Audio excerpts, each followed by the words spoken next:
നമുക്കിന്ന് ഒരു അയലക്കറി വെക്കാം. അയലക്കറി വെക്കുന്നത് തേങ്ങ ചെറുതായിട്ട് വറുത്ത് അരച്ച് ചേർത്താണ് ഉണ്ടാക്കുന്നത്. വളരെ ടേസ്റ്റി ആയിട്ടുള്ള ഒരു അയലക്കൂട്ടാനാണിത്. അതിനായിട്ട് 2 അയല കഴുകി വൃത്തിയാക്കി ഉപ്പിട്ടൊക്കെ കഴുകി വൃത്തിയാക്കി വെച്ചിരിക്കുന്നു. പിന്നീട് വേണ്ടത് ഒരു വലിയ സ്പൂൺ തേങ്ങ, ഒരുപാട് വേണ്ട, ഒരു വലിയ സ്പൂൺ മതി. 2-3 പച്ചമുളക്, ഒരു ചെറിയ കഷ്ണം ഇഞ്ചി കനം കുറച്ച് അരിഞ്ഞു വെച്ചിരിക്കുന്നത്, 3-4 ചെറിയ ഉള്ളി, വെളുത്തുള്ളി, ഇത്രയുമാണ് വേണ്ടത്. ആദ്യമേ നമുക്ക് തേങ്ങയൊന്ന് വറുത്തെടുക്കാം. തീയലിന് വറക്കുന്ന പാകത്തിന് വറക്കണ്ട, അതിലും കുറച്ച് അതിൻ്റെ കളറൊക്കെ ഒന്ന് മാറി വരുന്ന സമയത്ത് നമുക്ക് മുളക് പൊടി മല്ലിപ്പൊടിയൊക്കെ ചേർത്ത് മൂപ്പിച്ച് അരച്ച് ചേർക്കാം കറിക്ക്. ഇനി തേങ്ങ വറക്കാനായിട്ട് നമുക്ക് തുടങ്ങാം. നമ്മൾ ചൂടാകാൻ വെച്ച പാത്രം ചൂടായി. ഇനി ഇതിലേക്ക് നമുക്ക് തേങ്ങ ഇട്ടൊന്ന് ചൂടാക്കിയെടുക്കാം.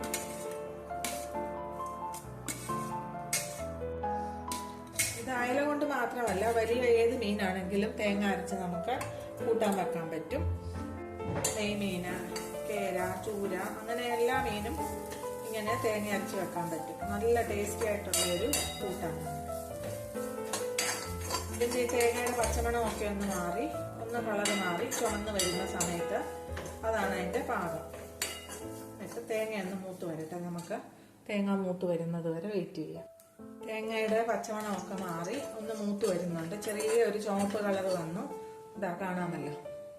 ഇനി നമുക്ക് ഗ്യാസ് അങ്ങ് ഓഫ് ചെയ്യാം. ഗ്യാസ് ഓഫ് ചെയ്തിട്ട് നമുക്ക് ബാക്കിയുള്ള മുളക് പൊടിയൊക്കെ ചേർത്ത് കൊടുക്കാം. ചെറിയ ചൂടോടെ തന്നെ നമുക്ക് സ്വല്പം മഞ്ഞൾപ്പൊടി ചേർത്ത് കൊടുക്കാം. മീൻകറിക്ക് ആവശ്യമുള്ള മഞ്ഞൾപ്പൊടി, മുളക് പൊടി, എരിവിനനുസരിച്ചിട്ട് ഇത് ഒരു 3/4 സ്പൂണോളം എരിവ് ഉള്ള മുളക് പൊടി. എരിവുള്ളതെന്ന് വെച്ച് കഴിഞ്ഞാൽ ചരടമുളകും പാണ്ടിമുളകും, എരിവുള്ളതും എരിവില്ലാത്തതും കൂടെ മിക്സ് ചെയ്ത് പൊടിച്ചു വെച്ചിരിക്കുന്ന മുളക് പൊടിയാണ്. ഇത് കാശ്മീരി ചില്ലിപ്പൊടി ഒരു 1/4 സ്പൂണ് ചേർത്ത് കൊടുക്കാം. പിന്നീട് നമുക്ക് വേണ്ടത് സ്വല്പം മല്ലിപ്പൊടിയാണ്. മല്ലിപ്പൊടി ഒരുപാട് ചേർക്കരുത്, കാരണം തേങ്ങ ഉള്ളത് കൊണ്ട് കൊഴുപ്പ് കൂടും. ഒരു 1/4 സ്പൂണ്, ഒരു സ്വാദിന് വേണ്ടിയിട്ട് മാത്രം. സ്വല്പം കുരുമുളക് പൊടി, ഒരു 1/2 സ്പൂൺ കുരുമുളക് പൊടി. ഇത്രയും. പിന്നീട് അല്പം ഉലുവാപ്പൊടി, ഒരു 2 പിഞ്ച്. ഇനി ഇതെല്ലാം കൂടെ ഈ ചെറിയ ചൂടോടെ ഈ മുളക് പൊടിയൊക്കെ ഒന്ന് മൂത്ത് വരുന്നതിനായിട്ട് നമുക്ക് ഇളക്കി കൊടുക്കാം. അധികം ചൂടുണ്ടെങ്കിൽ മുളക് പൊടിയൊക്കെ അങ്ങ് കരിയും. അതുകൊണ്ട് ആ തേങ്ങ വറുത്ത ചെറിയ ചൂടിൽ ഈ മുളക് പൊടിയൊക്കെ ഒന്ന് നമുക്ക് ഇളക്കി കൊടുത്ത് മൂപ്പിച്ചെടുക്കാം. എന്നിട്ട് ആ സമയം അതിൻ്റെ പച്ചമണം അങ്ങ് മാറും. തണുത്ത് വരുന്ന സമയം കൊണ്ട് നമുക്ക് ബാക്കിയുള്ള മീൻകറി വെക്കുന്നതിന് ആവശ്യമായിട്ടുള്ള കാര്യങ്ങളൊക്കെ ചെയ്യാം. ഇനി നമുക്ക് ഒരു ചട്ടി അടുപ്പത്തോട്ട് വെക്കാം. ഇത് തണുത്ത് വരണം. ഗ്യാസ് ഓൺ ചെയ്ത് ചട്ടി ചൂടാവുന്നതിനായിട്ട് വെയിറ്റ് ചെയ്യാം.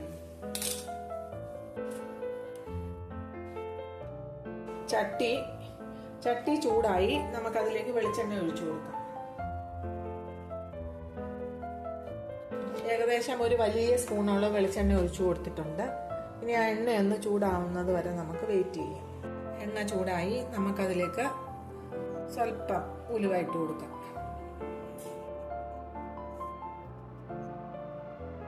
ഇവിടെ ഉലുവ മൂത്ത് വന്നു. ഇനി ഇതിലേക്ക് നമുക്ക് ചെറിയ ഉള്ളി ഇട്ട് കൊടുക്കാം. ഒരു 1-2 മിനിറ്റ് ഈ ചെറിയ ഉള്ളി ഒന്ന് വഴന്നു കഴിഞ്ഞിട്ട് നമുക്ക് ഇഞ്ചി, വെളുത്തുള്ളി, പച്ചമുളക്, കറിവേപ്പില എല്ലാം ചേർത്ത് കൊടുക്കാം. കാരണം ഈ ചെറിയ ഉള്ളിക്കാണല്ലോ മറ്റുള്ളതിനേക്കാൾ കൂടുതലായിട്ട് മൂത്ത് വരുന്നതിന് താമസം. ഒരു 2 മിനിറ്റ് നേരം ഇതൊന്ന് മൂപ്പിച്ചെടുക്കാം. ഇപ്പോൾ ഏകദേശം ഒരു 2 മിനിറ്റായി. നമ്മുടെ ഉള്ളിയൊക്കെ ഒന്ന് നന്നായിട്ട് ചെറുതായിട്ടൊന്ന് മൂത്ത് വന്നിട്ടുണ്ട്. നന്നായിട്ടില്ല, ചെറുതായിട്ടൊന്ന് കളറൊക്കെ ഒന്ന് മാറി വരുന്നു. ഇനി ഇതിലേക്ക് നമുക്ക് ഇഞ്ചി, വെളുത്തുള്ളി, കറിവേപ്പില, പച്ചമുളക് അതുകൂടെ ചേർത്ത് കൊടുത്ത് വഴറ്റിയെടുക്കാം. തീ ഉറച്ചിട്ട് നമുക്ക് വഴറ്റിയെടുക്കാം. ഈ വഴന്നു വരുന്ന സമയം കൊണ്ട് നമ്മൾ തയ്യാറാക്കി വെച്ചിരിക്കുന്ന തേങ്ങയുടെ അരപ്പ് നന്നായിട്ട് നമുക്കൊന്ന് അരച്ചെടുക്കാം. അപ്പോഴത്തേക്ക് ഇത് മൂത്തും വരും. ഇതിലോട്ട് നമുക്ക് അരപ്പ് ചേർത്തും കൊടുക്കാം. നമ്മൾ വഴറ്റാനായിട്ട് വെച്ചിരുന്ന ചെറിയ ഉള്ളി, ഇഞ്ചി, പച്ചമുളക്, വെളുത്തുള്ളി എല്ലാം നന്നായിട്ട് മൂത്ത് വന്നിട്ടുണ്ട്. ഇനി ഇതിലേക്ക് നമുക്ക് നന്നായിട്ട് അരച്ച് വെച്ചിരിക്കുന്ന ഈ അരപ്പ് അങ്ങോട്ട് ചേർത്ത് കൊടുക്കാം. കുറച്ച് വെള്ളവും കൂടെ മിക്സിയുടെ ജാറിലോട്ടിട്ട് അതൊന്ന് കഴുകിയെടുത്ത് ഒഴിച്ചു കൊടുക്കാം.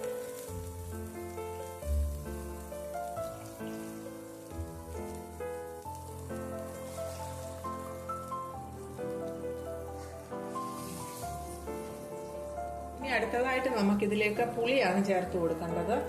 നേരത്തെ ഉരുക്കി വെച്ചിരിക്കുന്ന കുടംപുളി ഇരിപ്പുണ്ട്, അത് നമുക്ക് ആവശ്യത്തിന് ചേർത്ത് കൊടുക്കാം.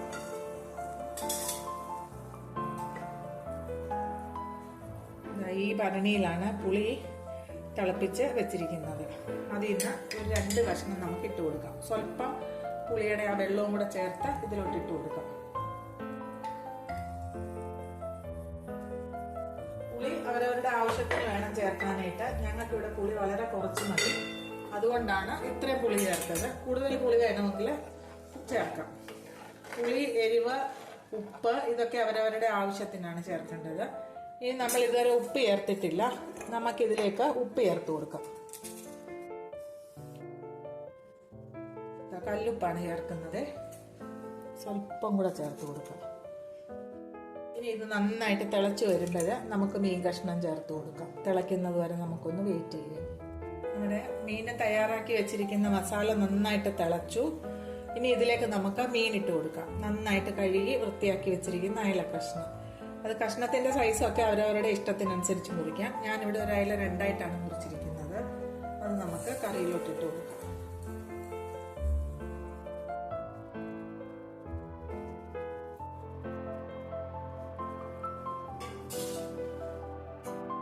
ഇതൊക്കെ ഇളക്കി കൊടുക്കാം. ഈ പുളി തിളപ്പിച്ച് വെച്ചിരിക്കുന്നതെന്ന് വെച്ച് കഴിഞ്ഞാല് നമുക്ക് നന്നായിട്ട് അലിഞ്ഞിരിക്കും. അതേസമയത്ത് നമ്മൾ കറി ഉണ്ടാക്കാൻ നേരത്ത് പുളി എടുത്തിട്ട് കഴിയുമ്പോഴത്തേക്ക് അത് അലുത്തിരിക്കത്തില്ല. നമ്മൾ നേരത്തെ അത് തയ്യാറാക്കി വെക്കുകയാണെങ്കിൽ 2 കഷ്ണം പുളി എടുത്തിട്ട് കഴിഞ്ഞാൽ അതിന്റെ പുളി എളുപ്പം തന്നെ ഇറങ്ങുകയും ചെയ്യും. കറിക്ക് ഒരു പ്രത്യേക ടേസ്റ്റും ആയിരിക്കും. അതിന് വേണ്ടിയിട്ടാണ് പുളി തിളപ്പിച്ചിങ്ങനെ സ്റ്റോക്ക് ചെയ്ത് വെക്കുന്നത്. അത് ചെയ്യുന്നതിന്റെ റെസിപ്പി നമ്മുടെ KPS കറി വേൾഡിൽ ഇട്ടിട്ടുണ്ട്. ഇനി തീയ് നമുക്ക് മീഡിയം ഫ്ലെയിമിലോട്ട് വെച്ച് കറി ഒന്ന് ചാറ് കുറുകുന്നതിനായിട്ട് വെയിറ്റ് ചെയ്യാം.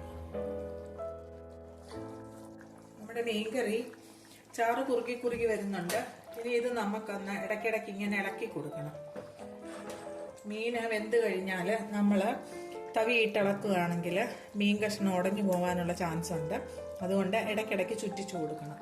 ഇനി ഇത് നമുക്ക് അടച്ചു വെച്ച് കുറച്ച് നേരം ഒന്ന് കുറച്ചുകൂടെ ചാറ് വറ്റിച്ചെടുക്കാം. നമ്മുടെ മീൻകറി എന്തായെന്ന് നമുക്കൊന്ന് നോക്കാം. ചാറൊക്കെ കുറുകി, ചാറൊക്കെ അവരവരുടെ ആവശ്യത്തിന് വേണം തയ്യാറാക്കാനായിട്ട്. ഇതിപ്പം ആവശ്യത്തിന് ചാറൊക്കെ ഉണ്ട് ഞങ്ങളുടെ പരുവത്തിന്. ഇനി ഇതൊന്ന് ചുറ്റിച്ച് വെച്ചിട്ട് നമുക്ക് ഗ്യാസ് അങ്ങ് ഓഫ് ചെയ്യാം. ഗ്യാസ് ഓഫ് ചെയ്യുന്നതിന് മുന്നേ അതിൻ്റെ ഉപ്പും പുളിയൊക്കെ ഒന്ന് നോക്കാം. ടേസ്റ്റൊക്കെ എങ്ങനെ ഉണ്ടെന്നൊന്ന് നോക്കാം.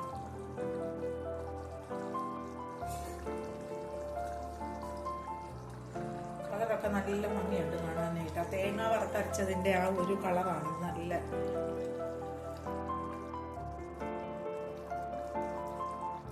ഉപ്പും പുളിയൊക്കെ നല്ല പാകത്തിന് നല്ല ടേസ്റ്റുള്ള ഒരു കൂട്ടാനാണ്. ഇനി നമുക്ക് ഗ്യാസ് അങ്ങ് ഓഫ് ചെയ്യാം. ഇഷ്ടമുള്ളവർക്ക് വേണമെങ്കിൽ സ്വല്പം വെളിച്ചെണ്ണ ഇതിന്റെ മണ്ടക്കോട്ട് ഒഴിക്കാം. ഇല്ലെങ്കിൽ നിർബന്ധമില്ല, കാരണം എണ്ണ തെളിഞ്ഞിട്ടുണ്ട് നന്നായിട്ട്. സ്വല്പം പച്ച വെളിച്ചെണ്ണ ഒഴിച്ചു കൊടുക്കുകയാണെങ്കിൽ ഒരു പ്രത്യേക ടേസ്റ്റ് ആയിരിക്കും. സ്വല്പം മതി. ഇനി നമുക്ക് അടച്ചു വെച്ച് പാത്രഭാഗമാവുന്നതിനായിട്ട് വെയിറ്റ് ചെയ്യാം. ഇതിനി വേറൊരു പാത്രത്തിലോട്ട് മാറ്റണ്ട, മീൻ ചട്ടിക്കകത്ത് തന്നെ വെച്ചാൽ മതി. എന്നിട്ട് വിളമ്പാൻ നേരത്ത് ഒന്നുകൂടെ ചൂടാക്കി നമുക്ക് വിളമ്പി കൊടുക്കാൻ പറ്റും. എല്ലാവരും ഇതൊന്ന് ഉണ്ടാക്കി നോക്കണം. നിങ്ങളുടെ അഭിപ്രായം എന്നിട്ട് കമന്റ് ബോക്സിൽ എഴുതണം.